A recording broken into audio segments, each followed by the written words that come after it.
West Cork Beard Company make beard oil and beard balm for a strong, healthy, great-looking beard. Handmade from all natural ingredients in Clonakilty, West Cork. Check out their YouTube channel for beard care tips and advice, or catch them online at westcorkbeardcompany.ie. Good morning, good afternoon, good evening, wherever you may be. Welcome back to the Same Old Arsenal podcast. Another video, just me this morning. I said I'd come on and have a little chat to you all.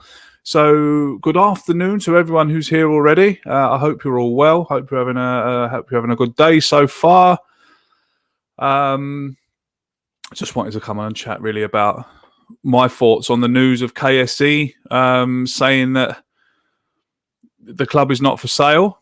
Good morning, Liam. Afternoon, Liam, sorry. Hello, Richard, Guna Fox, Bad Boy. How are you all? Thanks for joining me. Much appreciated. Much appreciated. Flo, hello. How are you, sir? Very well, I hope. Thanks for joining me.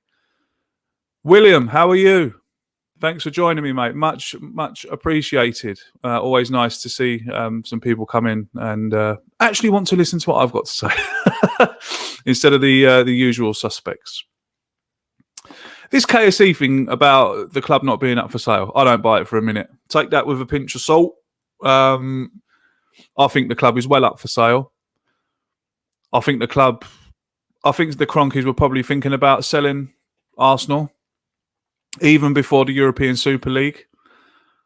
I think that putting Arsenal into the European Super League could have been a ploy from the Kroenkes to put the price up.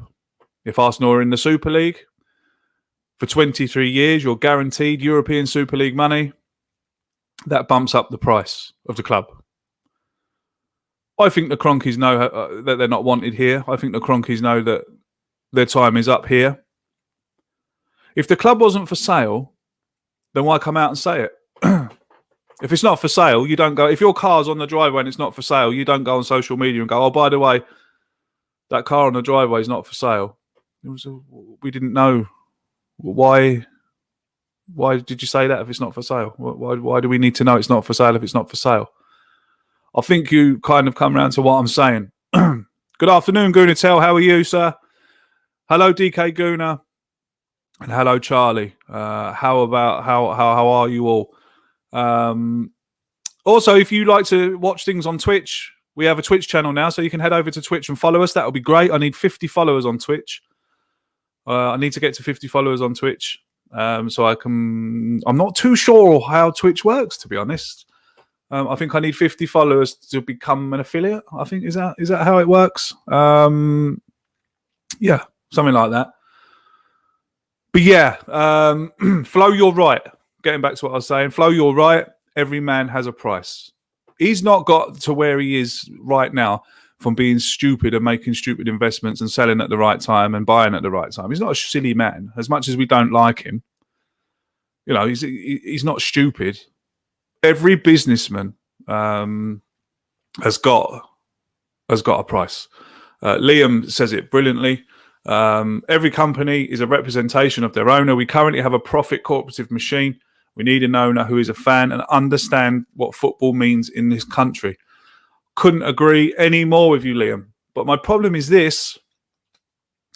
Are we jumping out of the... Sorry, no, I'm banging my back scratcher on the desk. Do you know what? These are the greatest things ever invented. I mean, look at this. How good is that? Straight into the back. Oh, I can get those hard to reach place. Oh, nice. Get yourself one of them.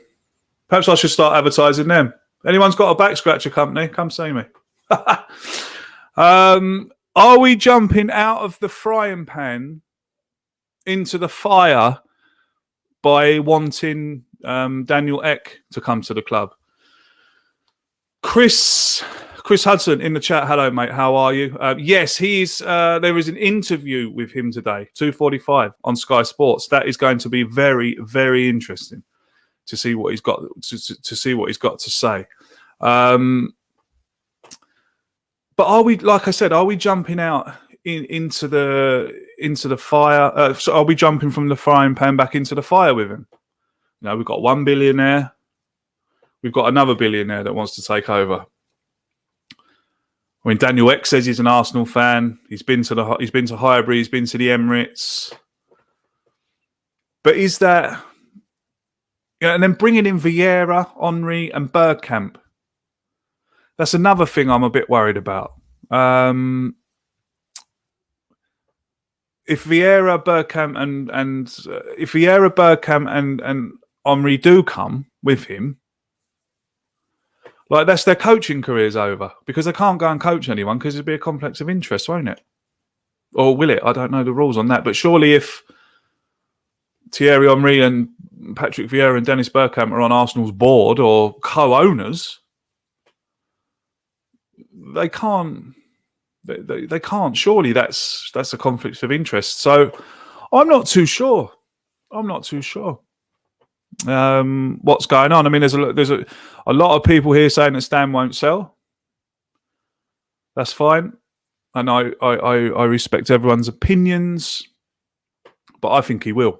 I think he will sell. If the price is right, he bought Arsenal for $1 billion. Now, anyone that spent $1 billion on something and is getting offered 2.5 billion to buy it, you know, you've over doubled your money. I think Stan Kroenke, although I don't like Stan Kroenke, he's a shrewd businessman, and we can't deny him that. Pramod says, no, Craig, all of Kroenke's teams are falling on the pitch. They are not successful. Daniel Ek will be fully focused on Arsenal, in my opinion. I hope so, mate. I hope you're right. Because we do need someone to come in. We do need that kind of person to come in who loves the club, knows what Arsenal's all about, and preferably an Arsenal supporter. You know, that's what we want. We want someone who's going to look out for the club at the end of the day. Shano says Stan will sell. I think 3 billion will get it done, but Ek will need a billionaire partner. Yes, that's another correct. That's another great point as well. I mean, him coming in on his own won't be enough. He's going to have someone in there with him. But looking on Twitter, there's a lot of people that are willing to come in with him. When he put that tweet up, there was a host of big names saying, you know, I'll join you.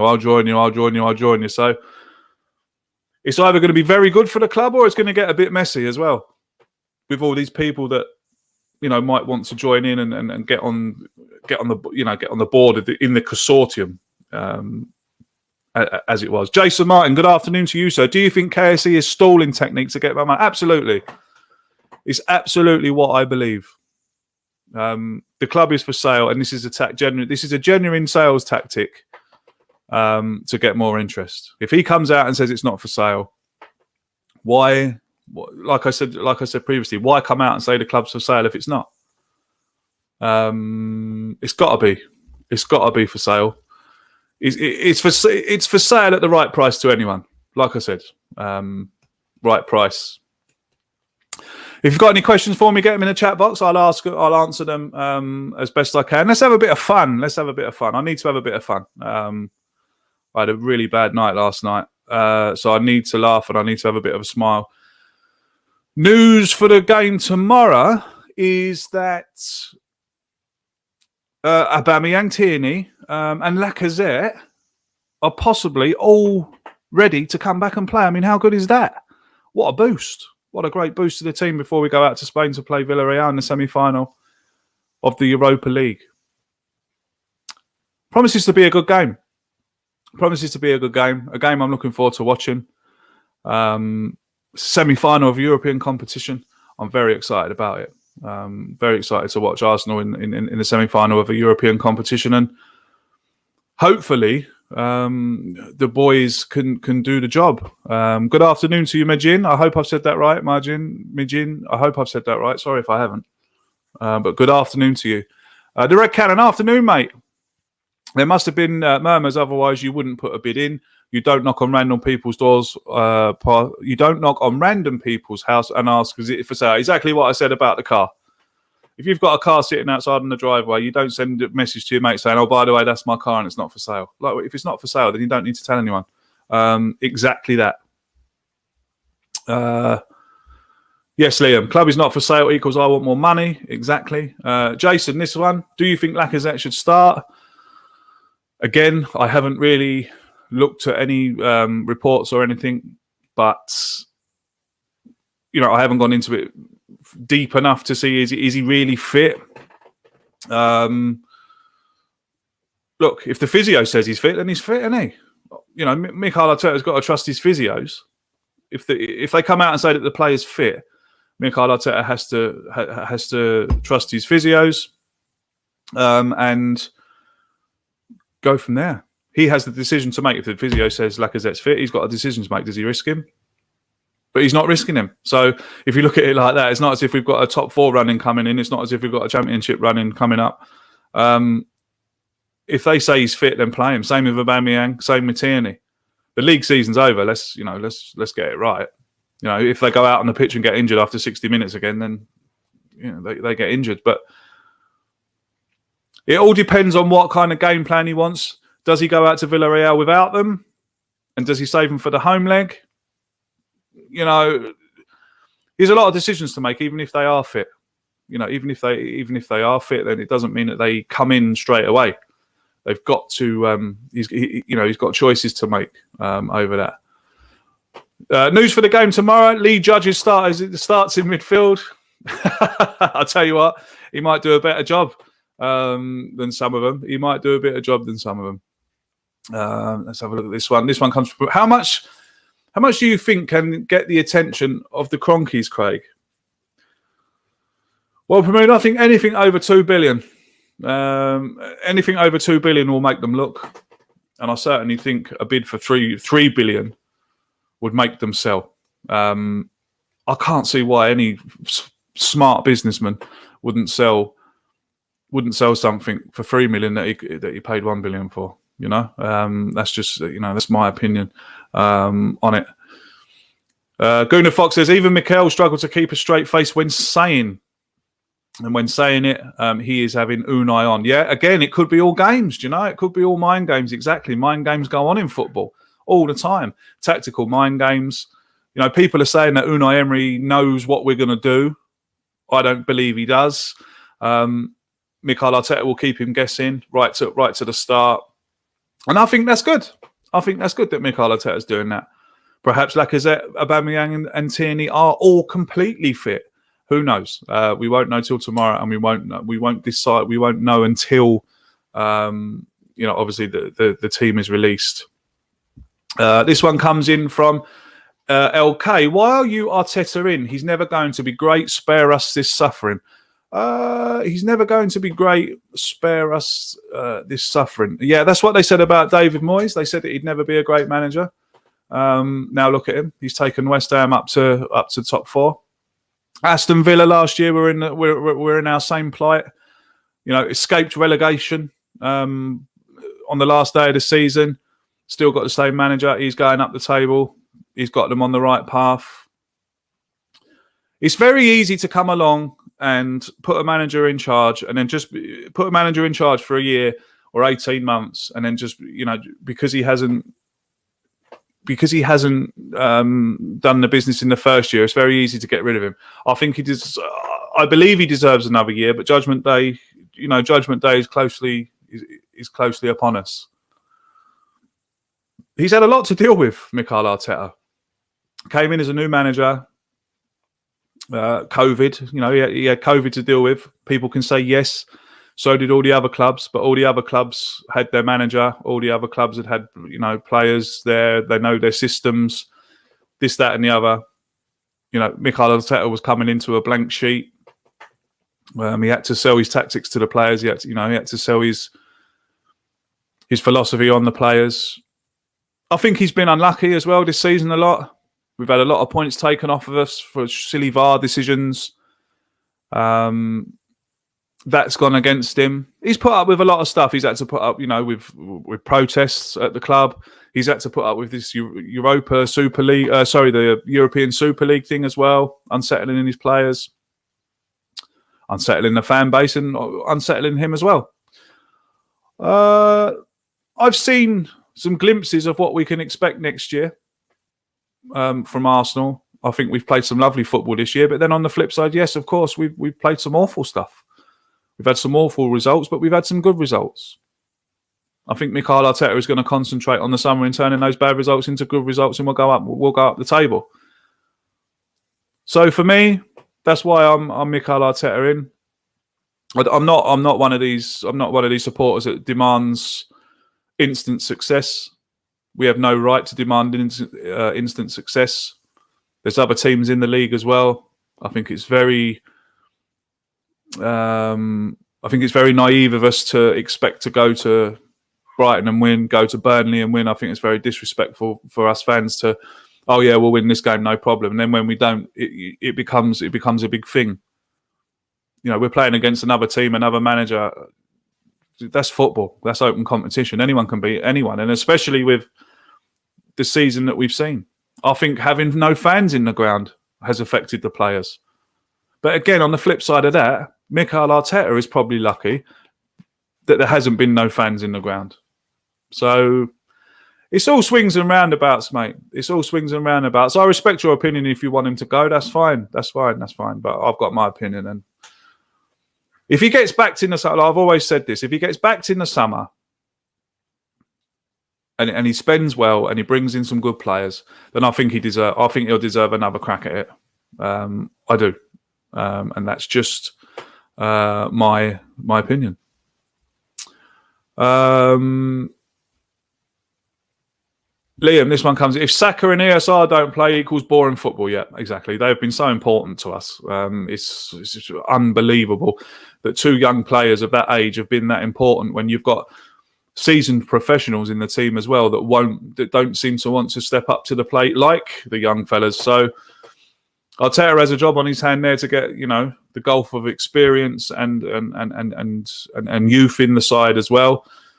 So yeah, he's got a lot to think about. This one comes in from Charlie. Craig, do you think that the recent protests and hopefully future protests will put pressure on KSE to properly invest in the squad in the summer, especially with financial fair play being relaxed? I do think it's going to put a lot of pressure on him, and we have to keep it up.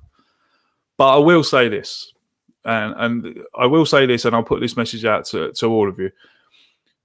The only way, the protest that I saw last week was absolutely brilliant. It actually made me smile to see the fan base unite again.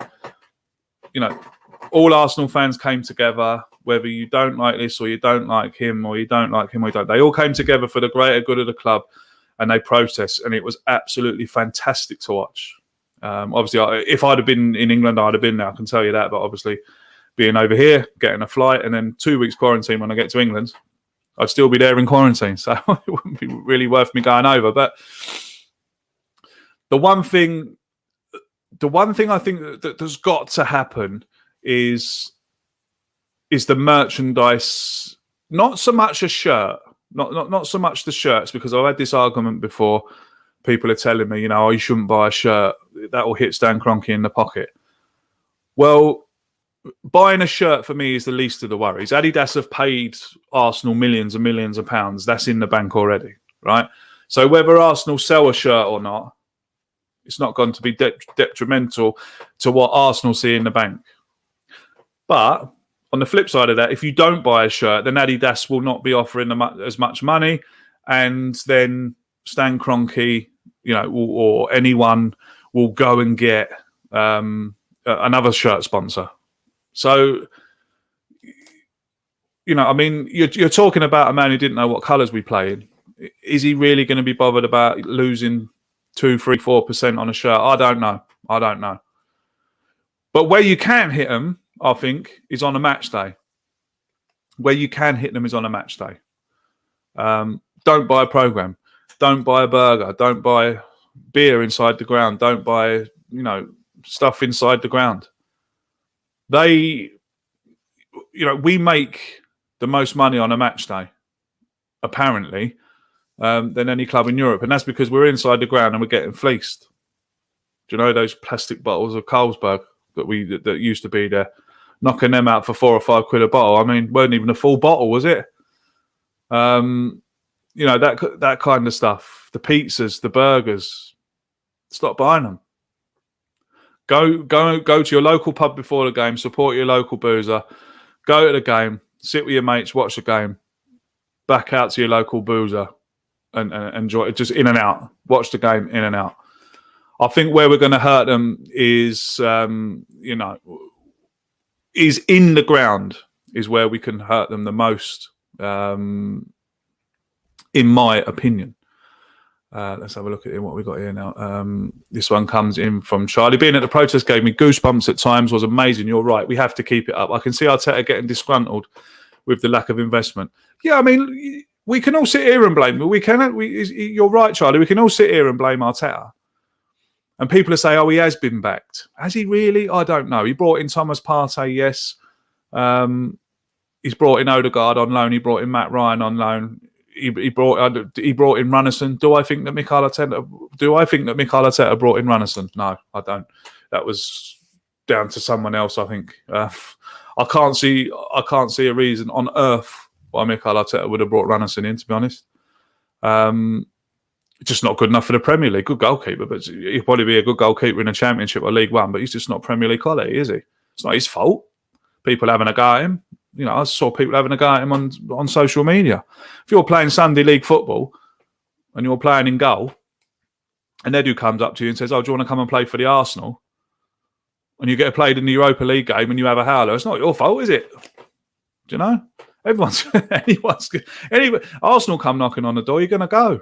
Do you know? So I don't think he's been back properly. We've wasted a lot of money over the years. The list goes on about the players we could have bought, but we didn't, and we bought players instead that are half the ability of the players that we should have bought. I don't think he's been back properly, and I think he needs to be. This one comes in from Momo. Hello, mate. What if he didn't get back properly and they signed one or two mediocre signings? Would you still support him, or off he goes? If he's not backed in the summer, after all this business has happened, the club being up for sale, the protests, the money that they've promised, they've promised now that they're going to invest in Arsenal. They've promised now that they've got Arsenal at their best interests. We've heard all that before. We've had Josh Kroenke tell us in America that be excited. Be excited about what, Josh? Finishing 10th? Be excited about what, Josh? Bringing in Ceballos and Odegaard on loan? Be excited about what, Josh? Come on. If you've really got... Put your money where your mouth is. If you're saying that you've got Arsenal's best interests at heart, then prove it.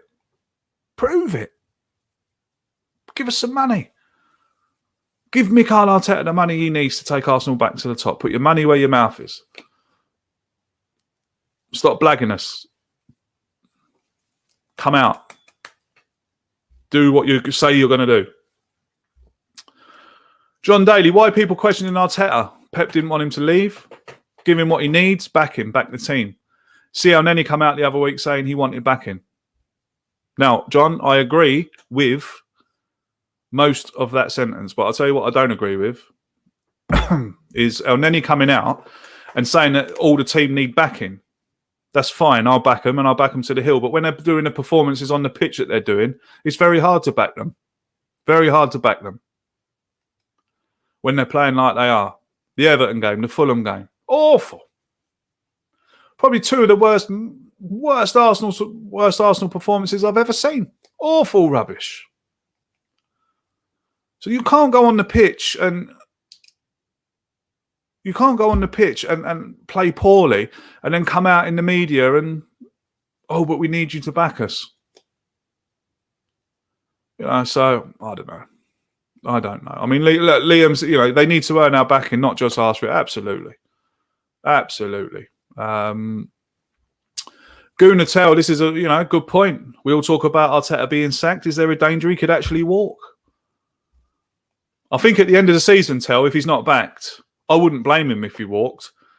And if he's not backed at the end of the season, and I was Mikel Arteta, I would walk. Because he's only putting, you're only putting yourself in the firing line, and no one wants to put themselves in the firing line. Everyone wants to be successful. I want to be successful. I want to be successful at this. I'm not going to put myself in the firing line if I didn't think I had anything. If I didn't think that I haven't got anything to give back to you guys. Do you know what I mean? What else have we got here? Pramod, realistically, what do they need to do to justify the word backing, Craig? Well, that's between Arteta and Kroenke's, isn't it? If Arteta goes into the office and he says, I need 300 million, then give him 300 million. It's not as if they can't afford it. It's time he dipped into his pockets and gave that's backing. Or if Mikel Arteta says, Mikel Arteta walks into the office and he's identified 3 players that he wants. I need the money for these 3 players. This is how much it's going to cost. These 3 players here are going to cost 175 million for me to bring in, and I believe that these 3 players will make the difference. I need 175 million. If the Kroenkes turn around and go, there you go, son, there's your 175 million. Go out and get the players, and he brings them in. And then he brings them in and we start the season. He's under pressure. If I can see that the Kroenkes have backed him, and if I can see that Arteta has gone out and actually tried to find us players that will improve us instead of putting round pegs in square holes, then I'll back him again if he does that. But the difference for next season is that he's under pressure day one from me. He's under pressure. So if we find ourselves languishing around 9th, 10th, 11th, come next November, come next December, it's got to go, hasn't he? How can I sit here and defend him to you lot when I've been backing him? I can't back him if he's not doing the business after he's been backed. And I'm sitting here saying, if he gets backed, if he gets backed, he's under pressure. And like I said, if we find ourselves languishing, he'll have to go. He'll have to go, and that's not me hating on Mikel Arteta. That's me wanting what's best for the club. And at the moment, I think what's best for the club is not to sack him and to hang on to him. But he is making it very hard for me to keep backing him and to keep making excuses.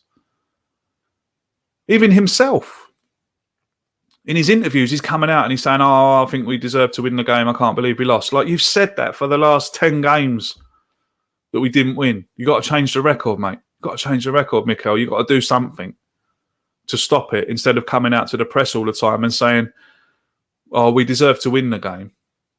But, I can't believe we haven't won the game. We deserve to. But you didn't win the game. So it's irrelevant whether you think we should have won the game or not. We didn't lose the game, and I want you to tell us why we lost the game. And I want you to go back onto the training pitch and sort it out why we lost the game. So, Liam says, Craig, did you ever score a goal as a keeper? Own goals included. Plenty of own goals, mate. Plenty of own goals. And I'll tell you what I've done as well. I've let the ball through my legs plenty of times and all. Like Leno did. It's an awful piece of goalkeeping.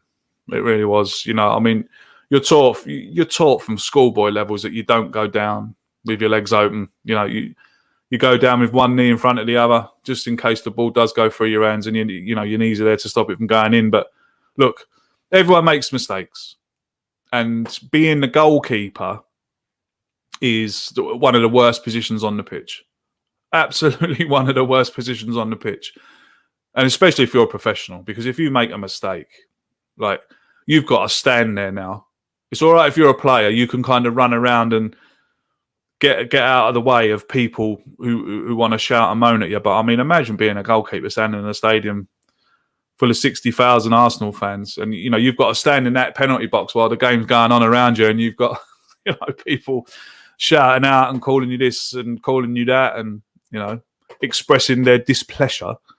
It's a very lonely position, let me tell you that, when you make a mistake. But on the flip side, you can be the hero also.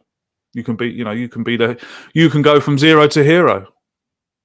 Like, for example, if we'd have equalised against Everton and gone 2-1 up, and then Everton get a 94th minute penalty and he saves it, who cares? Who cares about the ball going through his legs? That's forgotten. What we're talking about now is how he's a hero because he saved us. He won us 3 points or 2 points.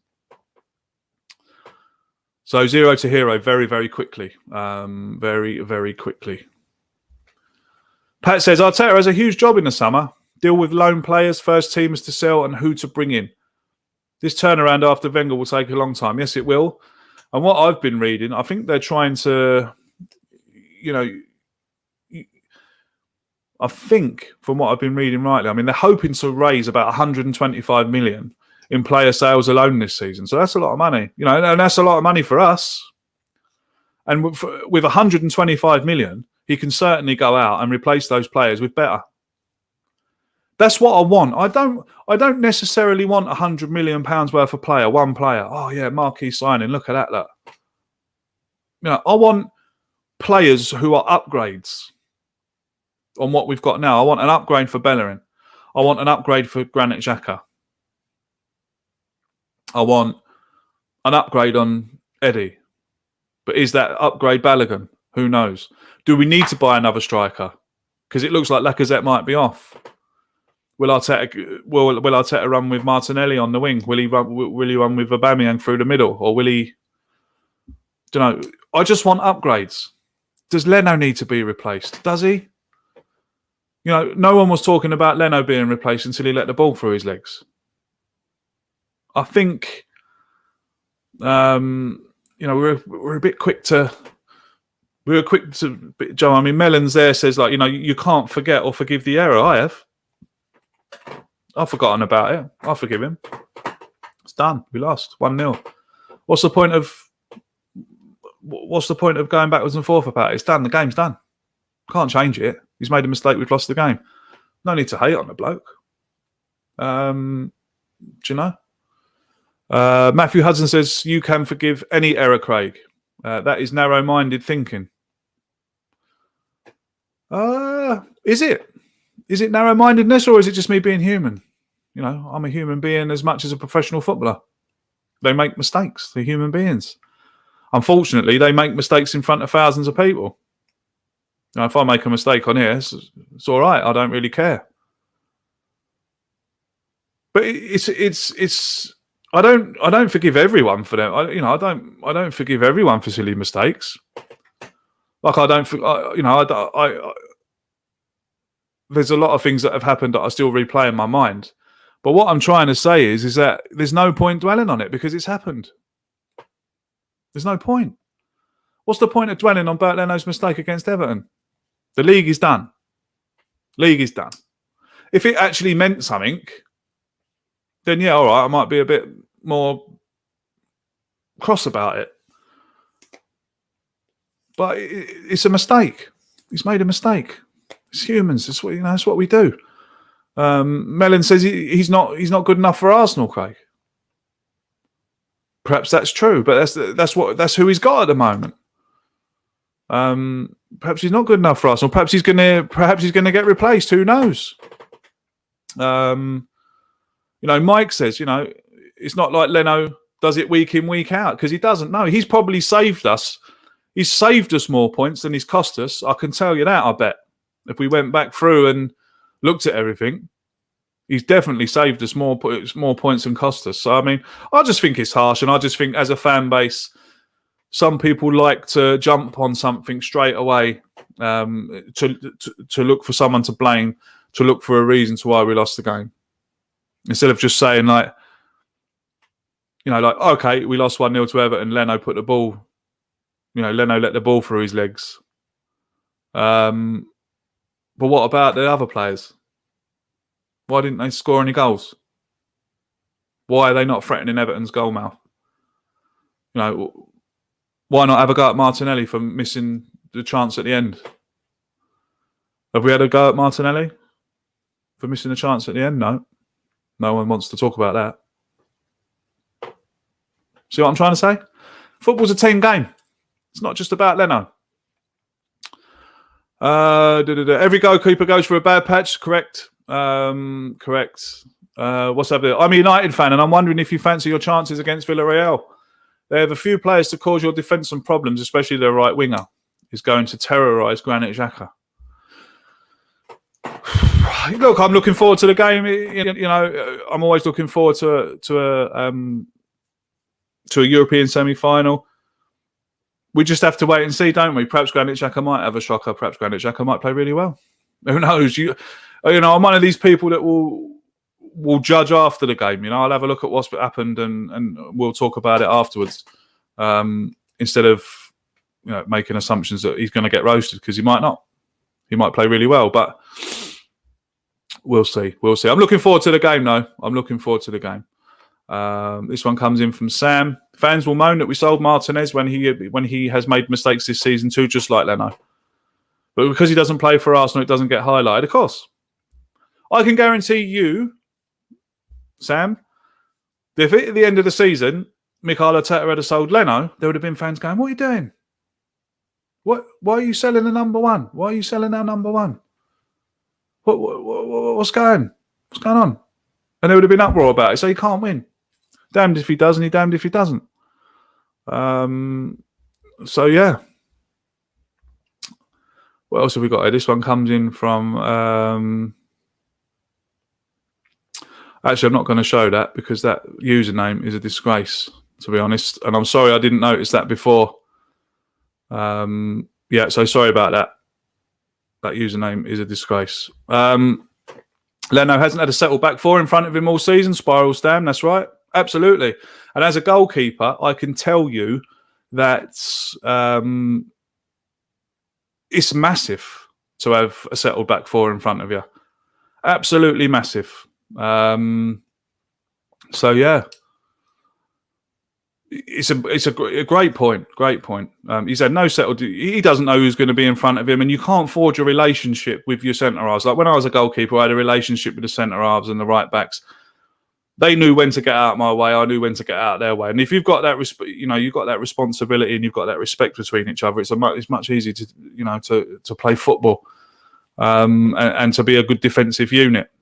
I mean, look at the defences we've had over the past, successful defences. They're all tight. They were all tight knit defences, and that's what we need to do. That's what we need to get a settled back four, I think, before we can start talking about selling goalkeepers and stuff like that. Craig, which positions do you think we need most improvement? I think we definitely need a ruthless striker. Absolutely need a ruthless striker. We definitely need a new right back, and we definitely need a central midfielder. We desperately need a partner for Partey, and we certainly need someone creative to play in front of those two. Absolutely. That brings us to the end of my little stream. I like to come on and just have a chat with you guys because I don't normally get the chance to. Because obviously, with the podcast and stuff, I'm usually the host, so it's the lads that get to answer all the questions, which they do brilliantly. Don't get me wrong, but I like to come and have a chat with you as well every now and then. I might start doing this a bit more often because I've absolutely loved it. It's great to see so many of you in here. Great to see you, so many coming in with the questions and the interaction and stuff. I'd like to thank everybody that has donated to my fundraiser to get a new computer. Thank you very much from the bottom of my heart to everyone who has donated. And if you'd like to donate yourselves, the link is down below in the description. If you don't know, I've turned off all the monetization off of YouTube. The super chats are off, the memberships are off, and the adverts are off because I'm taking a stand against how much they actually take from you and pass on to me. So I've made a stand against it. So if you want to donate to the channel, if you want, I'm not asking you to. You don't have to.